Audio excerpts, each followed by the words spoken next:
Μέγα μου. 2.300 χρόνια πριν, ένας άνθρωπος πέθανε, ο Μένιππος. Και από τότε η ζωή του άλλαξε για πάντα. Ο Μένιππος ήταν άφραγκος και χωρίς οβολό ούτε να πεθάνεις δεν μπορείς. Πλέρωνε ρε για το ταξίδι που κάνες! Αν λάβεις παροτομιέχοντος. Από την αρχαιότητα μέχρι και σήμερα, το μόνο που άλλαξε είναι το νόμισμα. Πρέπει να τελειώνει αυτή η ιστορία. Είμαι λίγο στενά αυτή την περίοδο. Ο Μένιππος είναι ακόμα χρεωμένος μέχρι θανάτου.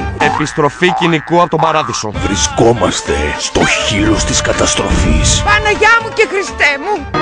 Ξύπνα αγόρι μου, μας φωνάζουν. Ακόμα και το σύμπαν αλλάζει χέρια. Σήμερα έγιναν οι τελετές παράδοσης των τομέων από τους Ολύμπιους θεούς στους χριστιανούς Αγίους. Και οι παλιοί θεοί παίρνουν σύνταξη. Όλοι εκτός από Έχω έρθει για να κλείσουμε εταιρεία. έναν. Δεν μπορείτε να κλείσετε, Υπάρχει πρόβλημα στην υπόθεση Μένιππος. Πώς? Μένιππος. Αυτό το χειμώνα Φέρε έναν τον πόλο και πάμε να τελειώνουμε. Δεν έχω βολό, καρδιά μου. ένας άντρας, €1. Ο Μένιππος θα βρει μια δουλειά και μόλις πληρωθεί θα τον σκοτώσουμε. Χιλιάδες προβλήματα. Κρετίνε, ηλίθιε, κάλτσα. Το κάλτσα δεν είναι βρισιά. Δείτε πως ξεκίνησε το κυνήγι του ευρώ Και εγώ θα πω στην εφορία. Αχα. και πως φτάσαμε ως εδώ. Τον βλέπεις αυτόν, μένει Πετρούπολη.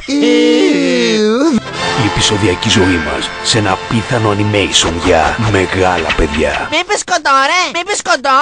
Τέτοια σάτυρα δεν ξανάγινε. Θα να πάω για κατούριμα, αλλά βαριέμαι. Αν λάβεις παροτομιέχοντος. Θέλω ένα σπρετσόκι! Κι εγώ. Η σειρά πίσω από το μύθο έρχεται αποκλειστικά στο Μέγα. Το κλειδί του παραδείσου παίρνει το σχήμα της ευτυχίας του ανθρώπου που το κρατάει στα χέρια του. Σωτήρη! Φέρε τα πυροτεχνήματα! Oh, really?